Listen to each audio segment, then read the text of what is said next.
And without wasting our time, allow me to introduce my co-hosts. I am MC Jig Blue, and I'm joined by my co-host Sangwa. Good evening, Sangwa, and Happy New Year. Good evening, Jiburu. Happy New Year to you too. How are you? I'm doing fine. How was your holiday? The holidays were amazing. We had a great time. Yes. I hope that even the people who are watching us had an amazing end of the year, just like me. Christmas was great. So I saw to your status the way you were enjoying. So I hope so. You had a good fun. Yes. Oh yes, it was amazing. We thank God. Yeah, that we is thank great. God. It was an amazing end of the year. All right. So people are watching us right now, and we're still wishing them a happy new year. Can you please share with us the topic of this evening?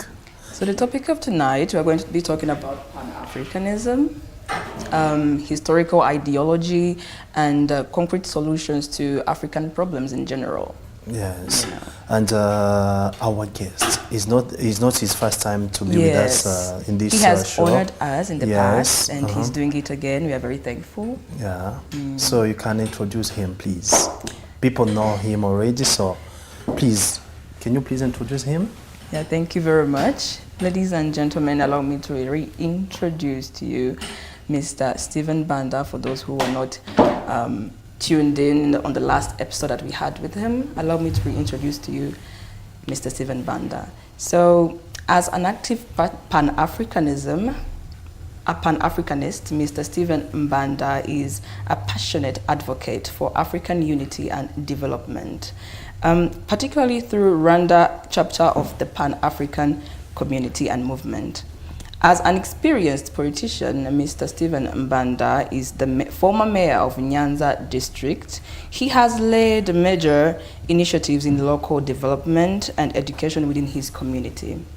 In the aspect of education and youth, Mr. Stephen Mbanda, he serves on the education committee that promotes equality, education, and supporting young talents. In the aspect of impact and leadership, Mr. Stephen Mbanda has over 18 years of experience in university management and public administration. Mr. Stephen Mbanda is recognized for his efforts in mentorship, sports, music, and culture, positively impacting youth and thousands of other young Africans. Mr. Stephen Banda, welcome once again. Thank you very much, dear. And a happy new year. Happy New Year, same to you. Did you have a great ending of the year? Yeah, it was fantastic. Yeah, we had just a tour in different parts with my family. So it was a great joy. We are celebrating maybe some of our achievements and maybe refreshing ourselves to make a stronger bond. As a family. It's normal what you always want to be together. Everything starts from the family. So it was a great time. We had just almost more than a week just moving outside in different parts as a family. So we enjoyed it really. So it was very nice, I think so. It was very nice. All right. So as to tonight, our topic is going to talk about Africanism. So I would like to know, first of all, the meaning of Pan-Africanism. When someone is talking about Pan-Africanism, what is coming in your heads, first of all? Yeah, when you talk about Pan-Africanism, to me, I feel the bondage of all Africans coming together. I understand it as our unity as Africans. I understand it as a way to fight against any evil that comes across Africans. I understand it. It has a bigger concept. Maybe I would just tell you how some people just try to mention it.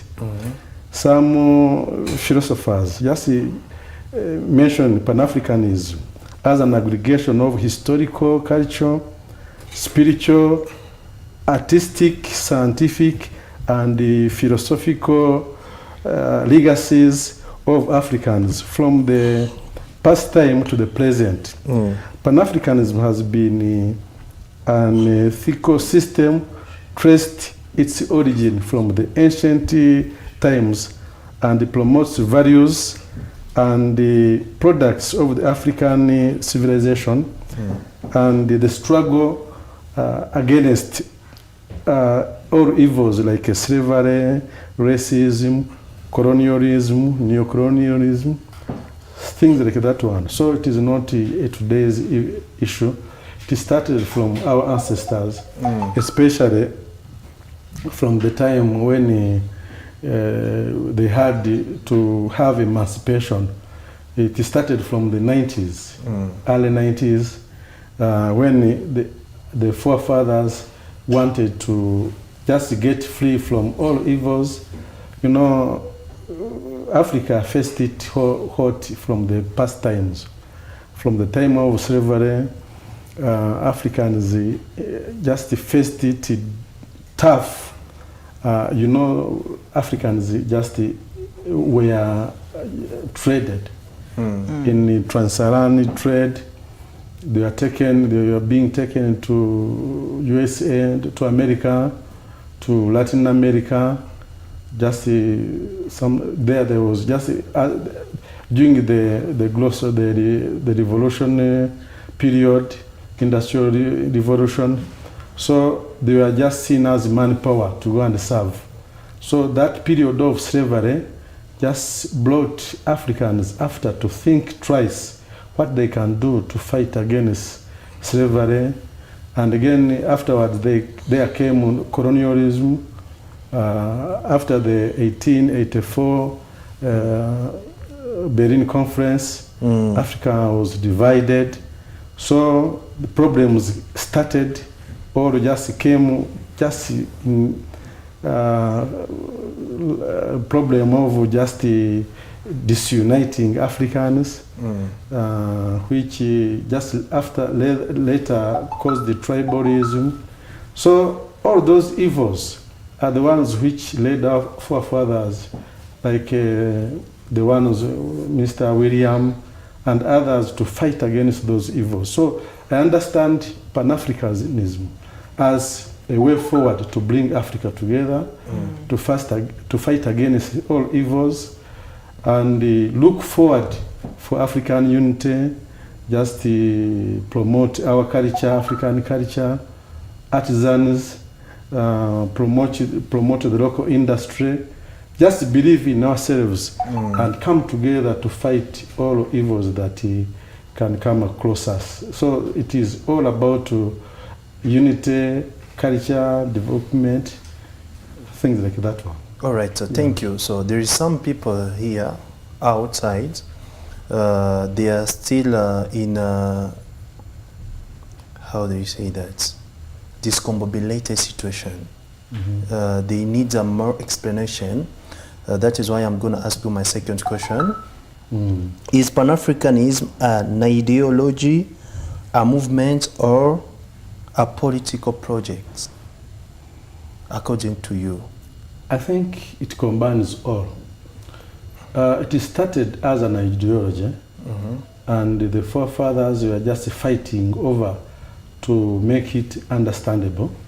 I think they faced it tough for the first time because it was an ideology which were being planted, bring Africans together. Then from ideology, it turned up into a philosophy. Now it is an ideal that is practical, though it still has challenges. Maybe we have talked of those people from the 19th century. The first 10 years, 20, were the brainstorming period, where those Africans from the diaspora, especially, were just having a chance to fight against this evil, basing on Ethiopianism, those people from Haiti, Liberians. Liberia, no, it was a free state. The Haiti, it is almost the same. So those people were coming together. They were just trying brainstorming. It was an ideal. But now it is no longer an ideal, because after it turned up into a practical thing, maybe from the time of the first politician, it became a political ideology, which is now practical. From the first politicians like the Kwame Nkrumah, who were leading this issue to be implemented. Then Kwame Nkrumah, the Williams of Kwame Nkrumah was from Ghana, the Williams was from Liberia. Yeah, we learned about Kwame Nkrumah in his story. He was a strong guy, and when he died in 1972, Mr. President Muammar Gaddafi took over just to continue this ideology of bringing Africa together, building the African unity, and they wanted to make an African state. So it is now a political issue. From that time, they just came together, those four leaders, the leaders like the president of, the then president of Jomo Kenyatta of Kenya, the Abdul Nasser of Egypt, and the Abdul Sadat Senghor of Senegal. Leopold Sédar Senghor. Yeah, Leopold Sédar Senghor. Sékou Touré of Sékou Touré, Mali. Yeah. Those people, they are coming together, and it came at a time when all Africans we are understanding. In 1960s, we are understanding the philosophy, except South Africa. Oh, okay. They're also fighting for African unity, African liberation. They also just draw a map to have also the army, standing army, that can also help in fighting against the apartheid, also to help one another. So that's when in 1963 it came into a reality, and the African Union just was the result of this coming together. All right. So African Organization of African Union, which now it is an African Union, it turned up into an African Union. So it helped Africans in having just some equal understanding of the philosophy to fight against the evils. They even formed they were just in for what we called non-alignment. You see, it was the time when the world was divided into two. The USA on one side, then the Russia was on the other side. Then they wanted African to remain neutral, because when you could just be for USSR, that is Russia. Yeah, Russia. Then USA could just fight you. Then you could go for USA, the Russian. You could be a stronger enemy of Russia. This is where countries like Tanzania, which were just in for just socialism, had it hot. Maybe they are not friendly to USA by then. But so Africa was just struggling for non-alignment. They formed a non-alignment organization, just unity, to let them just gain from either of the sides.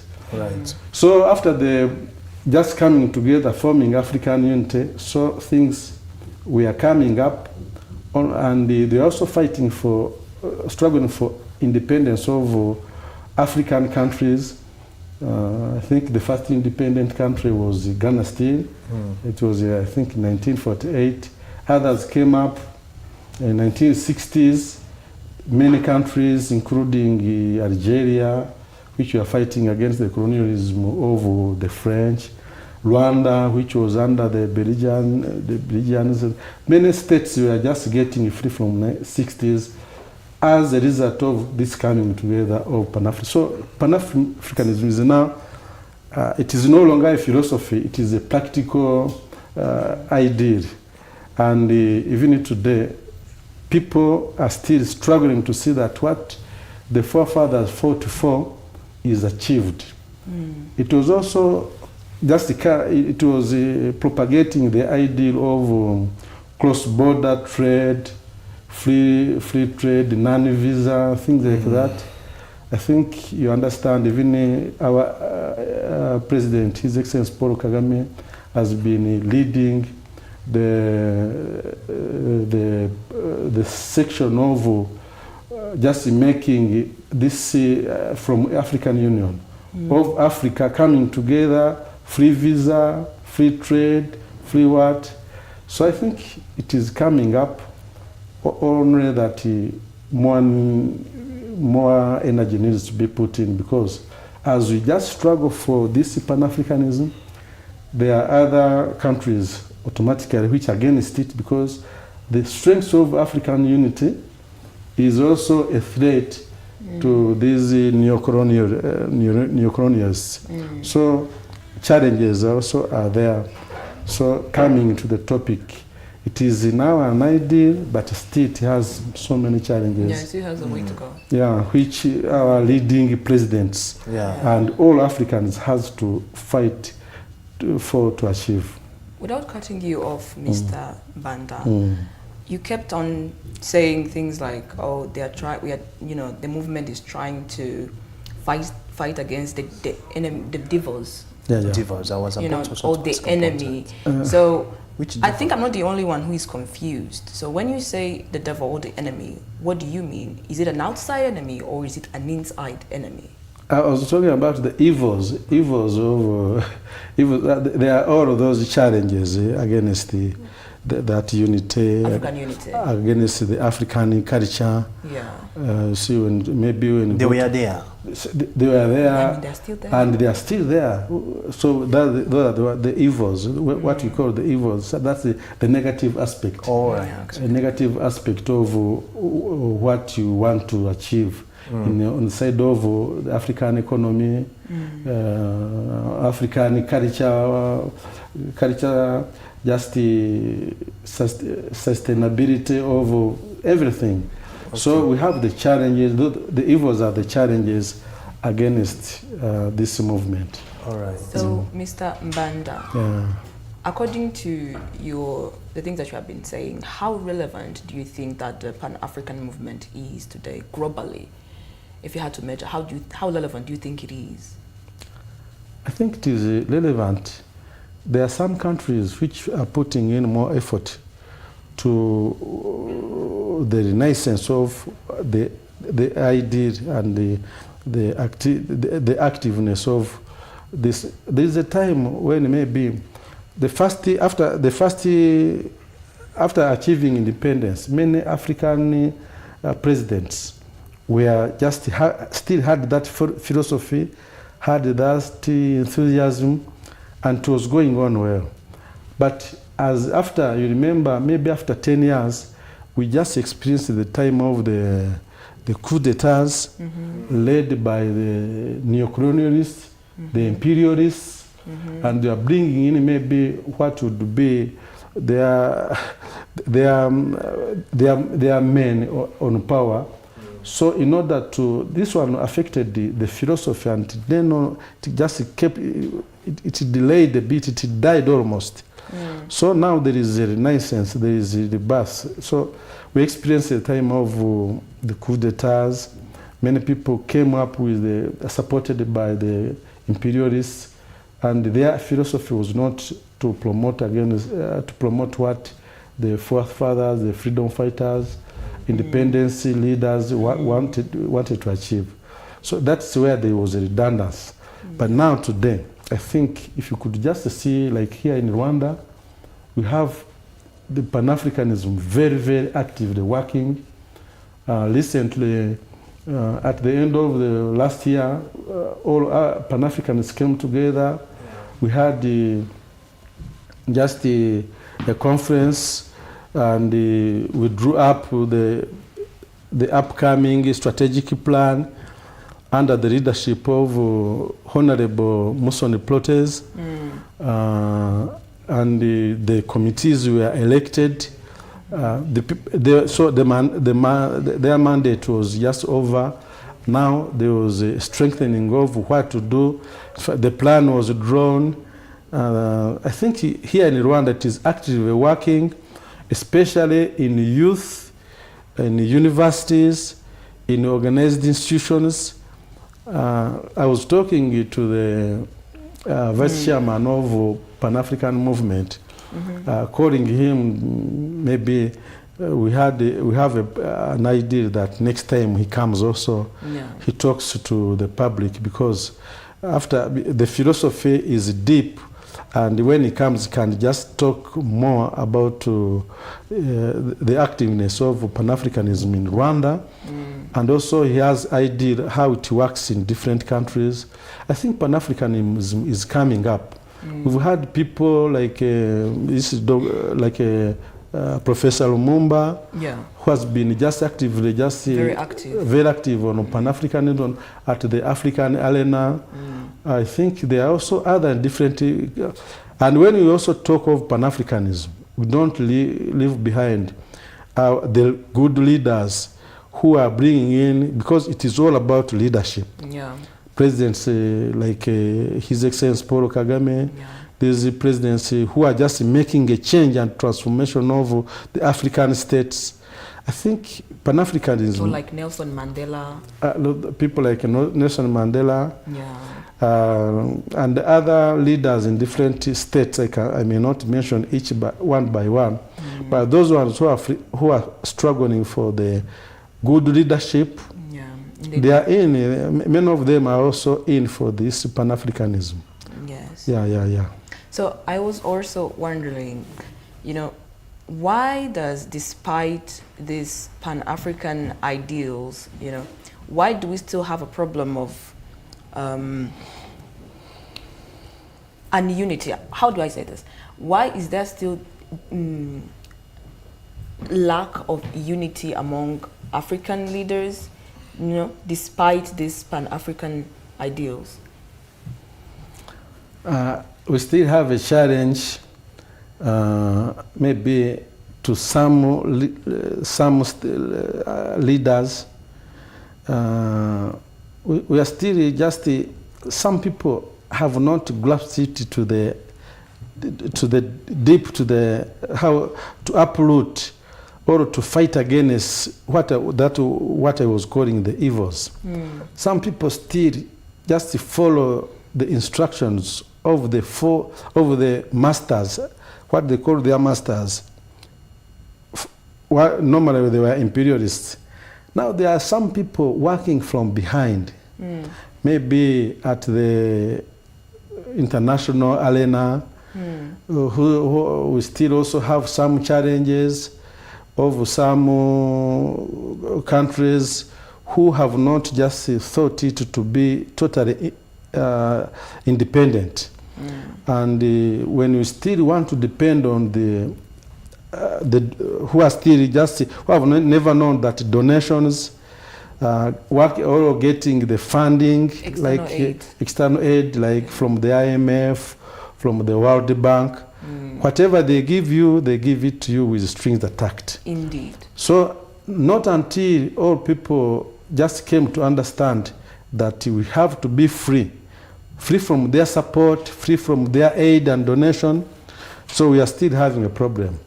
I thank our leaders that we are coming up, because our GDP and the internal economic growth is just coming up to the level that we are almost getting to the 70% of our self-sustenance.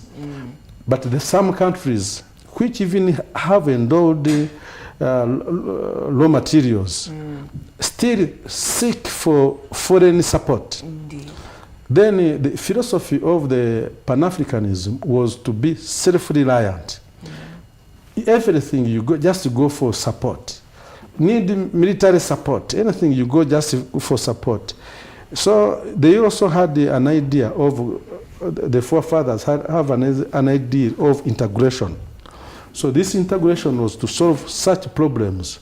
This is where we have the organization like East African Community, ECOWAS, SADC, North African, those organizations were there, could be there just to organize them, to make Africans organize themselves. Then later come together for African unity. But sometimes you see some of the countries still feeling or needing to rely on this external aid. So it's a big challenge to African leaders, not until they come to understand that we have to be independent. We have to just struggle for economic growth. We have to struggle for the African, for our population health and sanitation. Bring up the infrastructure at the level we want it. Just promote, do all sorts of development, support education. But even some of our youth, they still think of going outside. Yeah. That's a problem. Maybe some youth are here.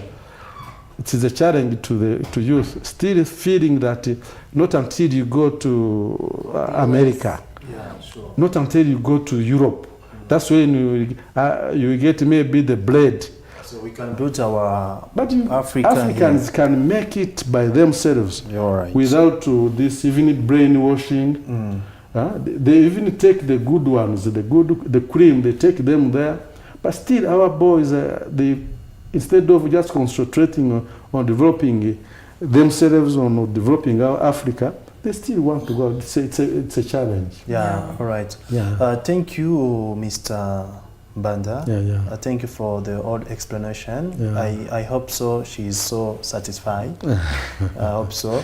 And as you say, we have our youth in this studio. Before we give them just the time to explain also themselves, to ask some questions, allow me to pass to the next episode of our show. Is African Youth Around the World. It's a segment.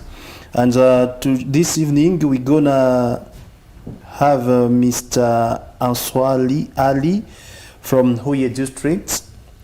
Let's watch this video.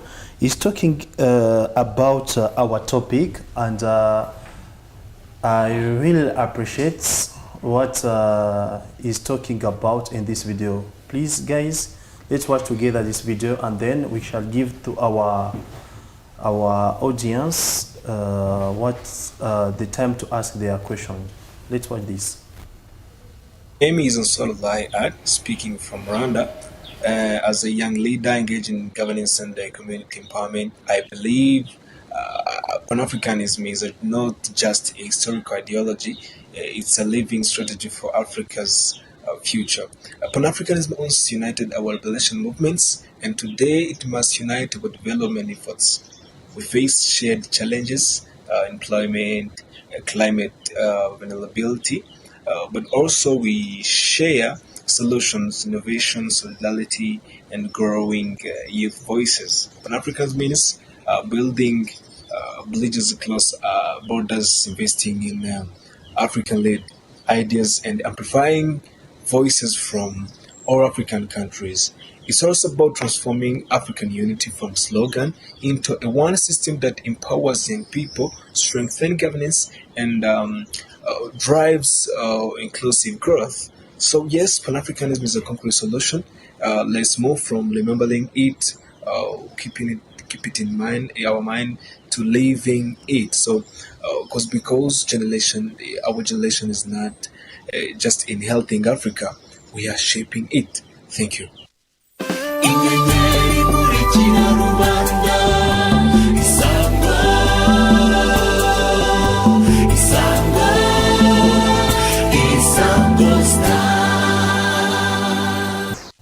Thank you, Mr. Ali from Huye District. Very appreciate your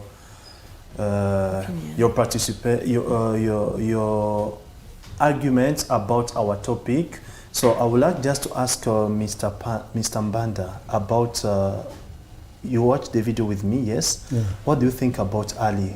What he was talking about our topic?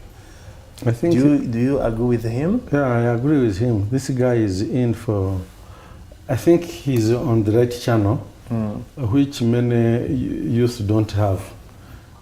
He's talking about the philosophy of Pan-Africanism.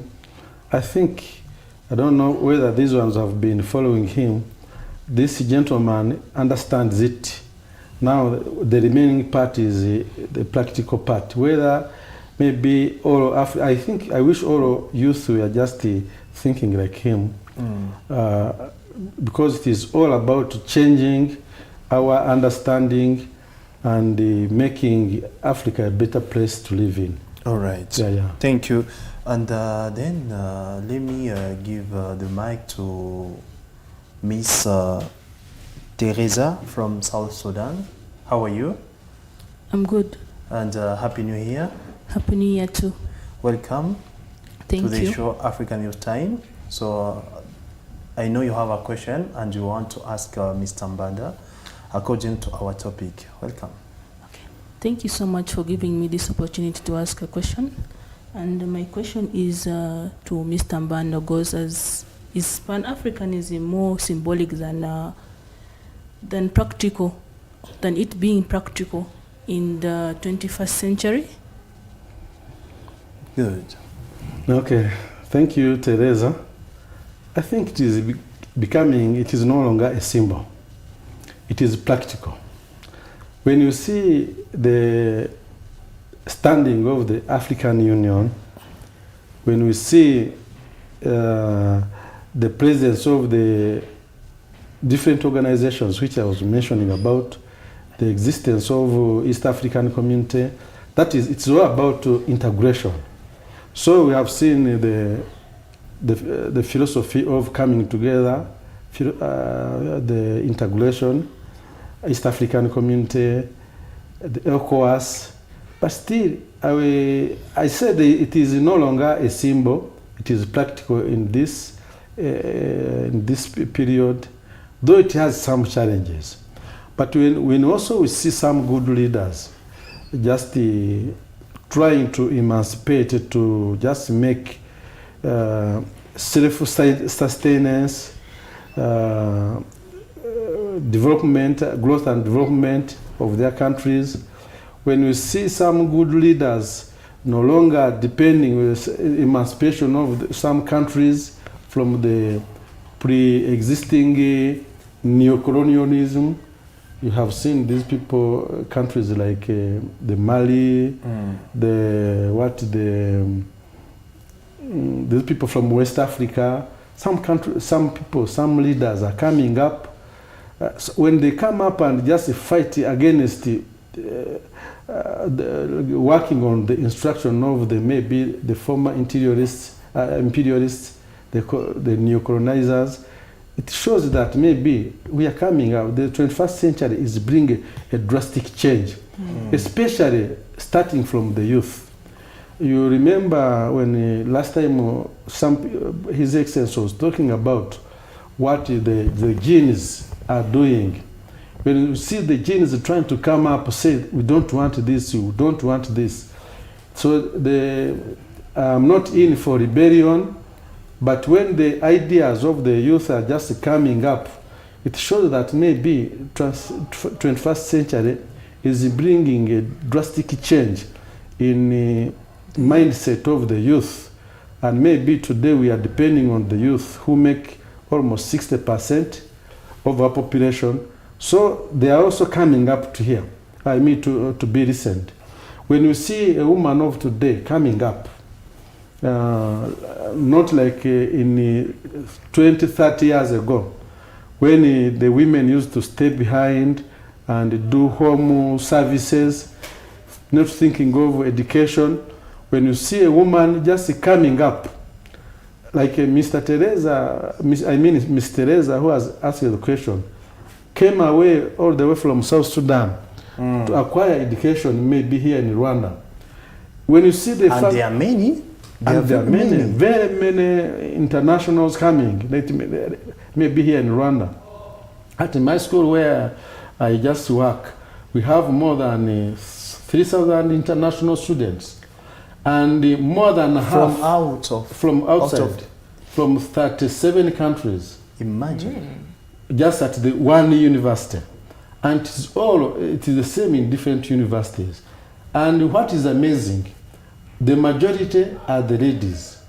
We are getting more, even the ladies population at my university is more than 60%, 62%, almost like that one. Oh. So when you see parents releasing their daughters like Miss Teresa to come and study in Rwanda, it shows the mental emancipation. So it is just for ladies, it is coming up. When you see the programs of the ladies in different activities, they are coming together, they are the way they get involved in business. When you see some countries supporting, here in Rwanda, this is self-explanatory, maybe even others come to learn from here. Very many ladies in leadership area, in business area. Those people who are just doing street trading on what we used to call agataro. This is just a small. So they are coming together, just getting sponsorship. When you see some of the serious countries bringing their women together, there is what I can say. It's no longer a fantasy. It is a practical ideal.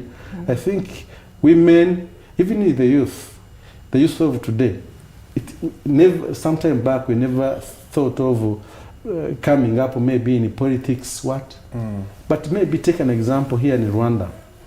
The majority of the leaders are the youth. You still remember the quotation of His Excellency when he was addressing the RPF Congress in last December. He was talking that many of the leaders are the youth. So on telling them that they must do just offer customer service at the best level.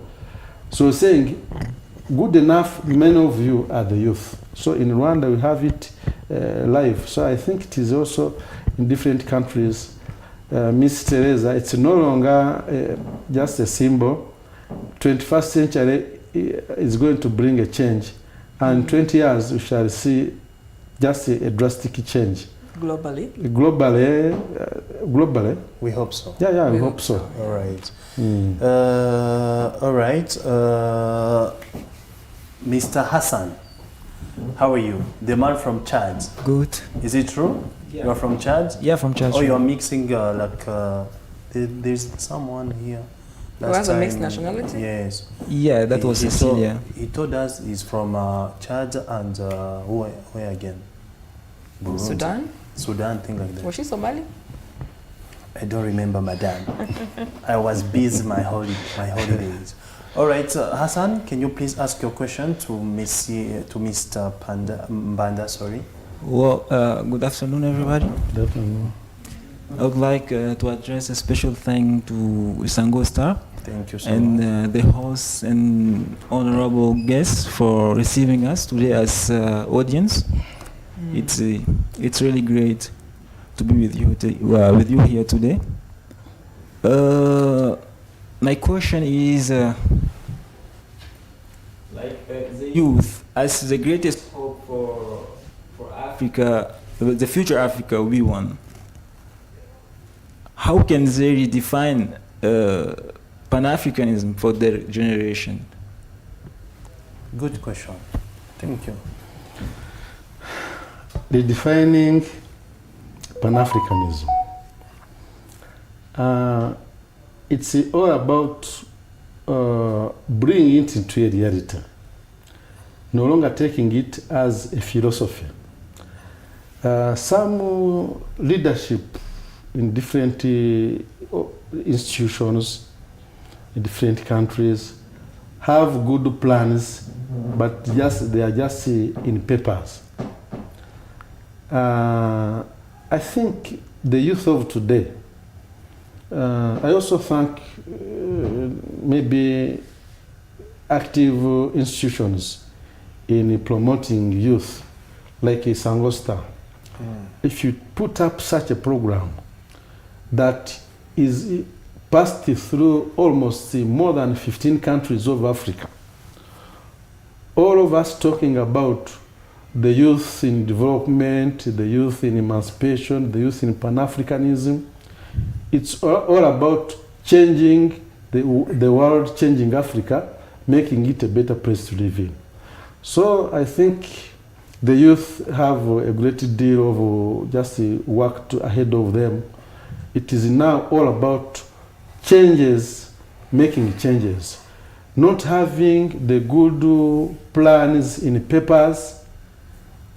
Some people, I think all countries have good plans, strategic plan, developmental plan, everything. But when it comes into a reality, the youth are the ones to answer this question. It is not me maybe to determine that it will be. It is up to them.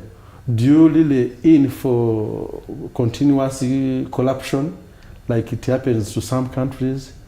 Can't you fight against corruption and just try to pave a good way for a better Africa, a better Rwanda, a better Sudan, a better Chad?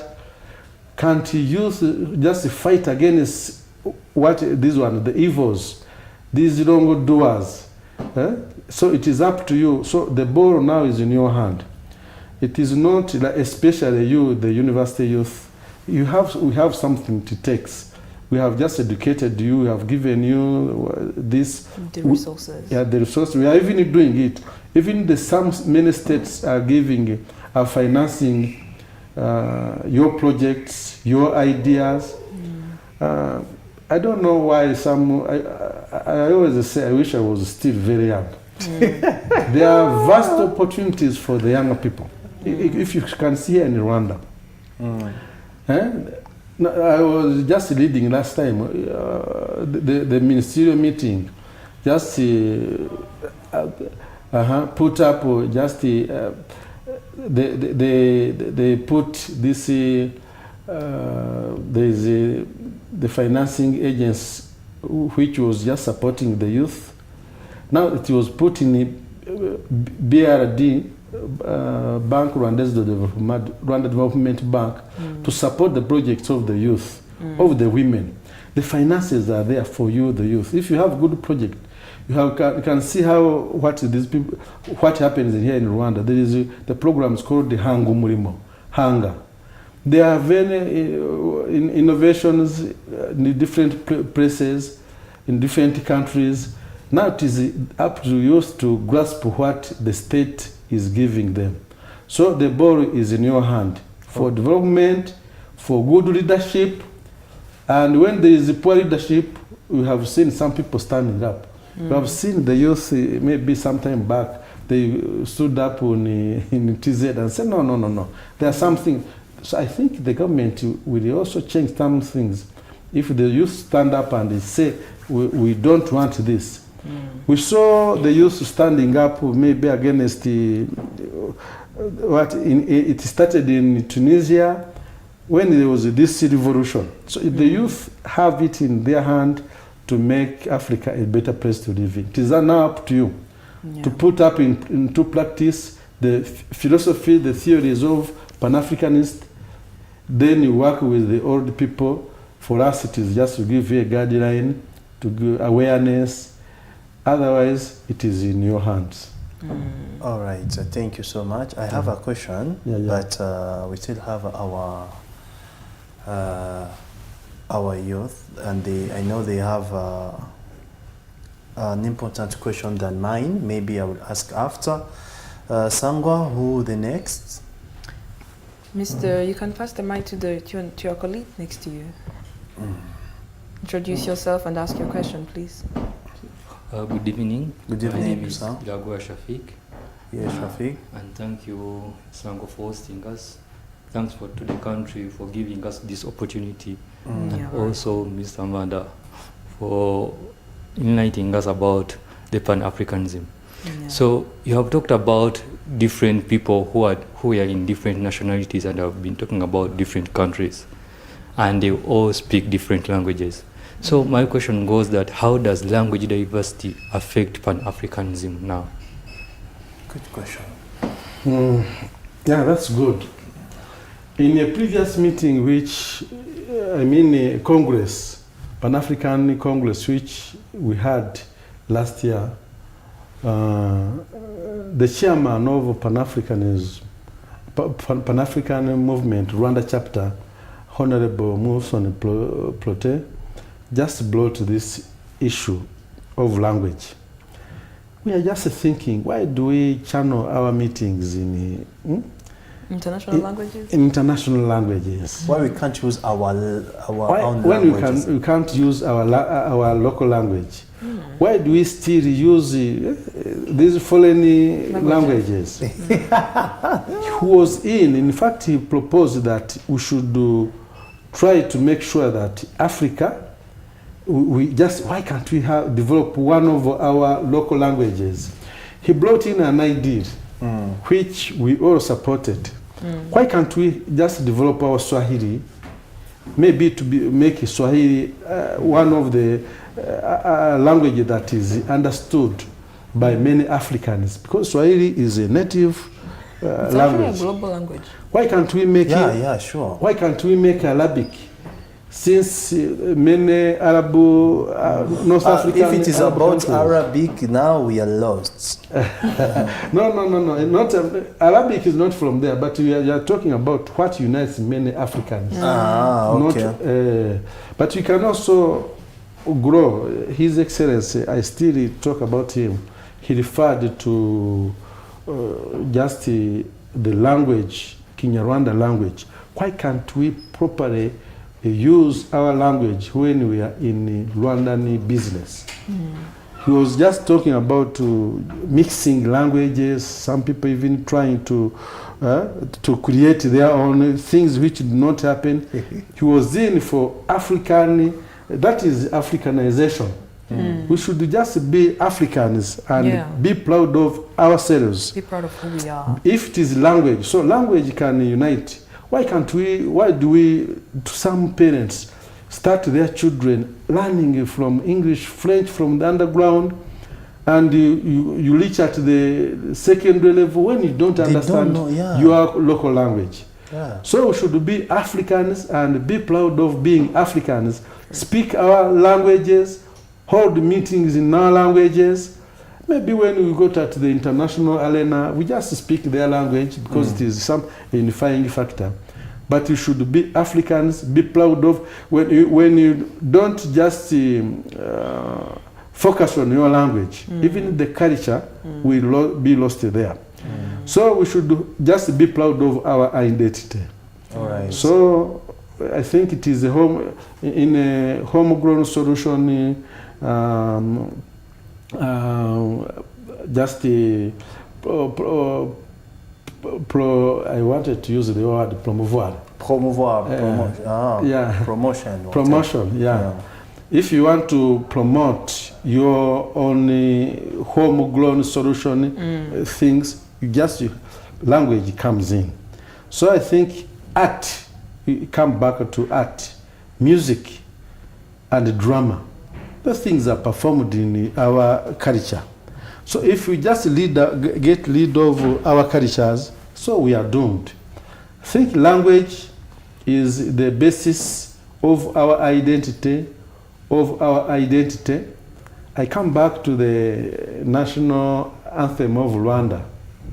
Rwanda Nziza. Yeah, Rwanda Nziza, but it reaches somewhere and says, Ururimi rwacu ruraduhuza. So our language unites us. Yeah. So it should be the same to every country. So and get rid of these barriers created by these imperialists. If you speak Kinyarwanda, why should a person maybe in Uganda who speaks Kinyarwanda? I think sometimes it even gets close border. So it is a unifying factor. Why can't we just get rid of the barriers put there by the Western countries? Then go across. If you can trade with these people, language can be used as a trade business. So I think language is the basis of our culture, of our identity, of our Africanization. Good. Thank you so much. Pass the mic to your colleague. Thank you. My name is San Emmanuel. Can you please take the mic?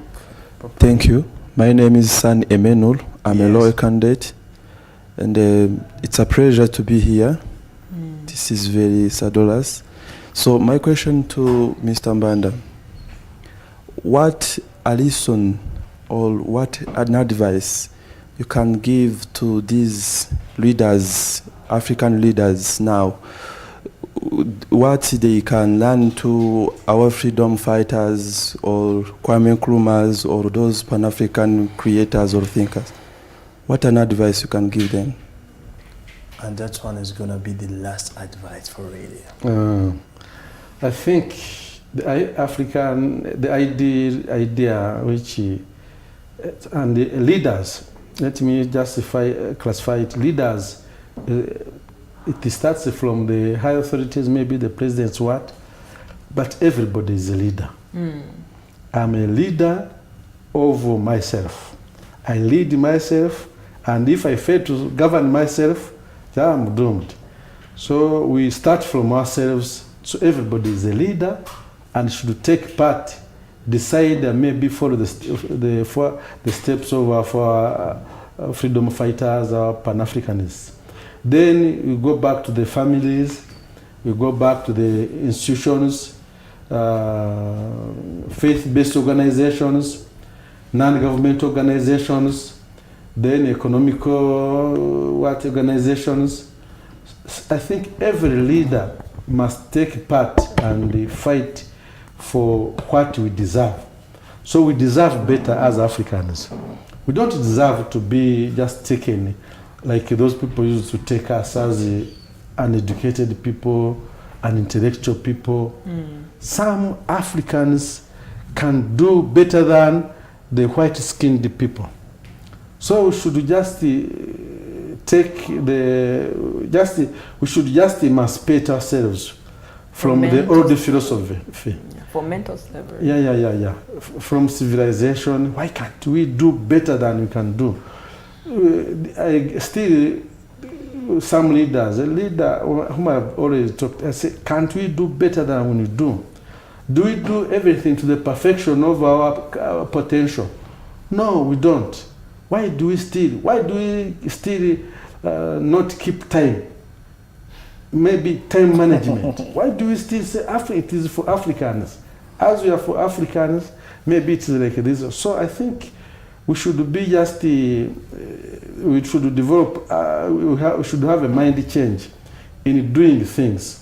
Then maybe the best example is to focus on, I think all of you know the African agenda of 2063.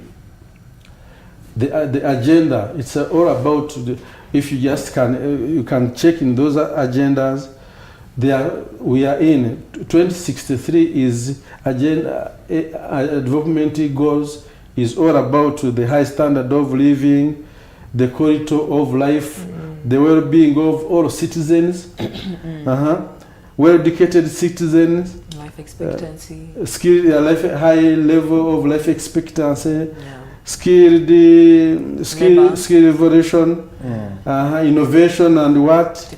Technology and innovation. I talked about health and well-nourishment, just fighting about malnutrition, transformation, economic transformation. It's all about what? Environmental sustainability, all those things that that can just lead us to the growth and development. So everybody should take part. Every party must be involved, and we should come together. And we always say, if we even come together, so God is always there. That is so, and the Africans even believed in God. They believe, so some people, something which divide people, for all Africans, we believe in our God, in African God, in Rwanda, we had our God. So I think when we come together, our God will also bless our plans. Then learn how to be together, like maybe there are some things which sometimes we use to divide people, Christianity, what, Islam, what. So get rid of that, know that we are one creature, one created. Sometimes even we who believe in God will say we are created in the image of God. So there shouldn't be any kind of discrimination, any kind of disunity. We should share what we have, we share it together, then come together and build the Rwanda and Africa we want. Indeed. Yeah. Thank you so much. Can you please give him a round of applause, please? For such a great interview. Thank you so much, sir. We really appreciate. I think we are done for this evening, this show for this night. Thank you, Miss Sangwa. All pleasure is mine. Thank you again, Mr. Mbanda. Yeah, thank you You guys for coming. Hope it's not gonna be the last time. Hope we'll be together next Thursday. Yes? Hope so. All right. Thank you guys for watching us. It was a pleasure to share with you this show with our guest, even with my co-host. And we shall fix another rendezvous next Thursday at the same time. Have a good night. See you.